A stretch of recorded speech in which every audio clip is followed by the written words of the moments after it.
zodiacs in a nutshell and going through it. We know, as we've did previously, I did the Aries video, and we said about how they are about the quickness, the speed. They're ruled by Mars.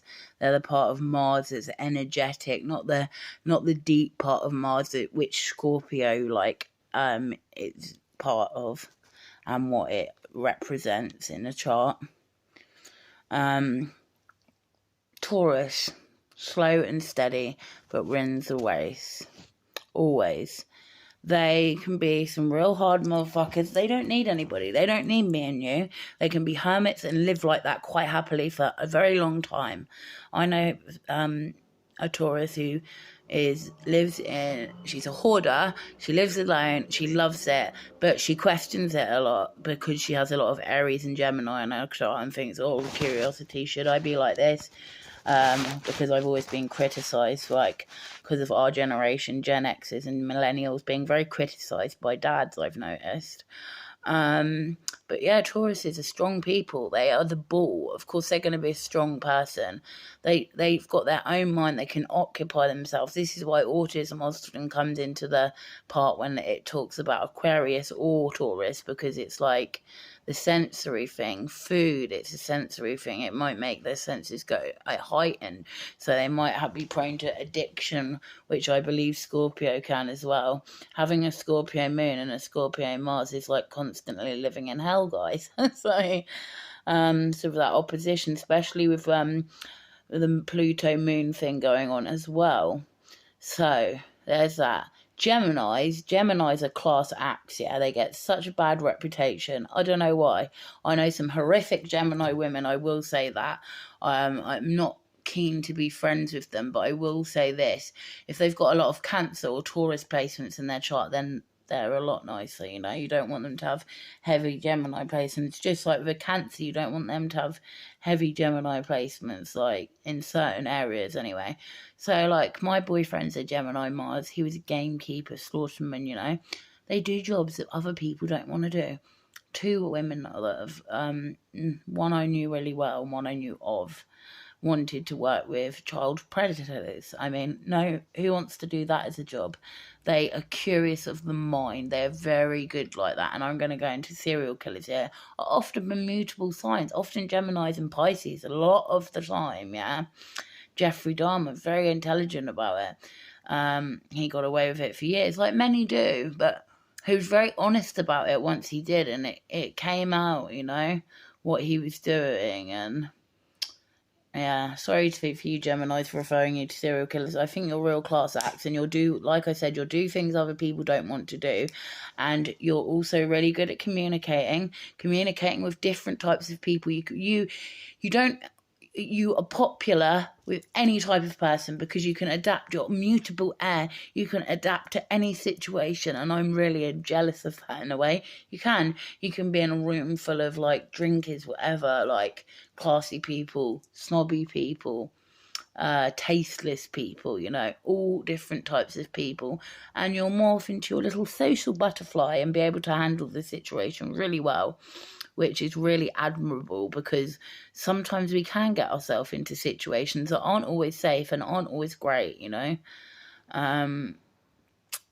If I say you know or not, or like, you know, my autism's gone a bit funny, so I do apologise. Cancer, love them. Cancer's taught like with their little crab hands as well. There's one on TikTok. She's lovely, this girl, and she's a Cancer sun, and she talks like like crab hands. It's so funny. Cancers are great. I don't ever want to be in a relationship with one. Having a Cancer Venus myself, I know it's like pure hell for us guys, you know. Cancers will literally give you all, but send you crazy at the same time. Like, they have a real hysterical, sad, almost like abused side. My mum's mum was a Cancer. She's dead now. She died when my mum was in her early 40s or late 30s, early 40s, I think. And my mum's heavy Capricorn, and like my nan was a Cancer. And my mum was a very good little girl. She didn't do anything wrong. She was really well behaved, and she had an hysterical mum who would go outside naked, just screaming like there was something not right there. I'm not saying all cancers do that, but you get my point. They can have a really hard shell, like they don't want people to get to know them. But I know you're soft inside there. You're not the crab's like, but I also know that you're an effing fighter. Let's look at an example for a cancer, Mike Tyson. Back in his day, would you want to have messed with him? I mean, there's no answer there that's going to be saying, yeah, I do, because no, you don't. He's a strong man. He got taken advantage of. He did some terrible things, and I don't agree with what he's done. I'm just using him as an example, as a cancer man. Cancer woman example of a famous cancer woman who is a really hysterical cancer woman who is with the best rock star in the world, who allegedly killed himself. What's her name? Spoke about her for 8 years of my life, took over my life. When I was in a relationship, I thought me and my partner were literally these two people. Yes, Courtney, I'm talking about you. Courtney Love. Libra rising, Cancer, Cancer. Cancer, Sun and Moon, that is. Gemini, Venus and Mars. Guilt. Kurt. Virgo rising. Pisces Sun. Cancer Moon. Pisces Mercury. Pisces Venus. Mars in Scorpio.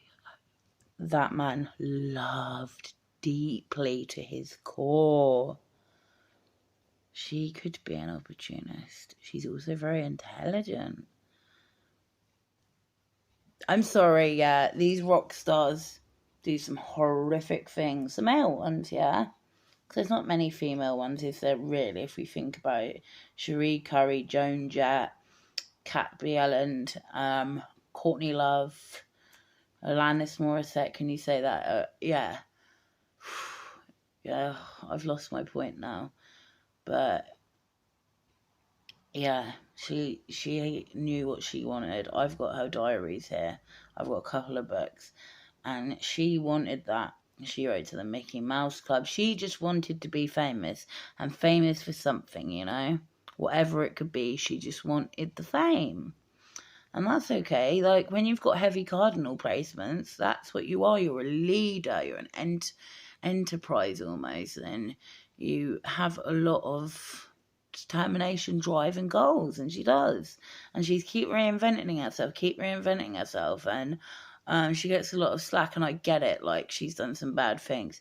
Here's another example. I'm sorry, I'm going off on cancers here because I just love them. Wendy Williams, Aquarius rising, Scorpio moon, Cancer sun, didn't give a shit what people said, yeah, what she said about people. Didn't give a shit what she said, they said back. She would just say what was on her mind, and I loved her for it. She'd call people out. She'd call people out in front of them. It's not like she was two-faced. She said it about Nicki Minaj and her husband. And then the sad thing is I hope Wendy gets better. I really do. What happened with her ex-husband has literally killed her. It's made her really weak, and I want to see her come back. I really do. I really love that woman. I'm English, and I just found her on YouTube one day, and I was like, why haven't I not seen this woman before? She is absolutely great, you know. I think I sort of remember the Whitney Houston thing, though, that interview, maybe. Or maybe I'm pretending, I don't know. I remember Whitney being on crack in the early 2000s and it being huge.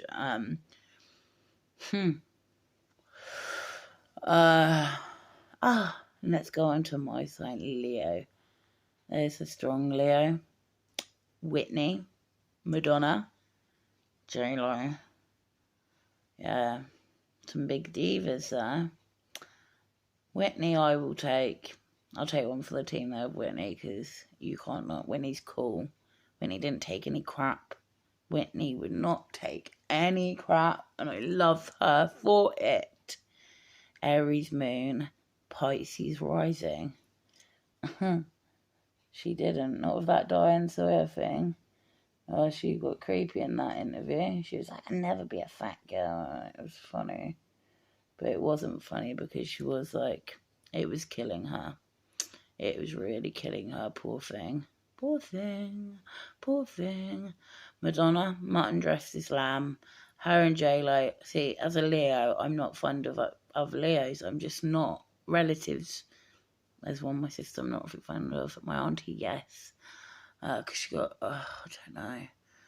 I just wish I had better ones to look up to. And I think of it of Leo. It's a Leo man, Joe Rogan. I don't mind Joe Rogan, though. It's more Leo risings, I find. Johnny Depp, yeah. Chandler Bing, Matthew Perry. I'm sorry I related to his character so much, and we've got such a similar chart, me and him. We've got the same big three. I'm sure we've got the same big three. Arnold Schwarzenegger's got the same birthday as me. Terry Crews. Do you see what I mean with these Leo some people and Leo anything? Like, they're not really like that admiral to look up to, which means like we've got all this confidence, but at the end of the day, we feel like we are average and we're not great. So we have to constantly try and prove ourselves, which is exhausting, especially if you've got that Virgo energy there as well. Yeah. So I've been reading about Sagittarius because I'm close to a Sagittarius person at the moment, which I've never been in my life. And it's a woman and it's a sort of friend. They do not have time for you if they do not want to, yeah? The only person they have time for is their partner. And their partners are usually a piece of crap, what I've noticed, yeah? They're strong, admirable. You look at them like, wow, how'd you do all this stuff? You're like, Britney's an example. How did she do it all? How did she do it? And they tried to tell us she had dementia. You liars, you liars. How dare you? You know? Britney is boss and Sagittarius is how you do it. And this lady who I'm going to be doing a course with is Sagittarius, great woman. I'm glad she's got some Capricorn in her chart though, because the flakiness does do my head in a bit with you, Sagittarius. I don't mind the bluntness so much. I can deal with that as a Leo, so I won't take that. But the flakiness, sort it out. And there's some cherry astrological observations. Thank you, guys.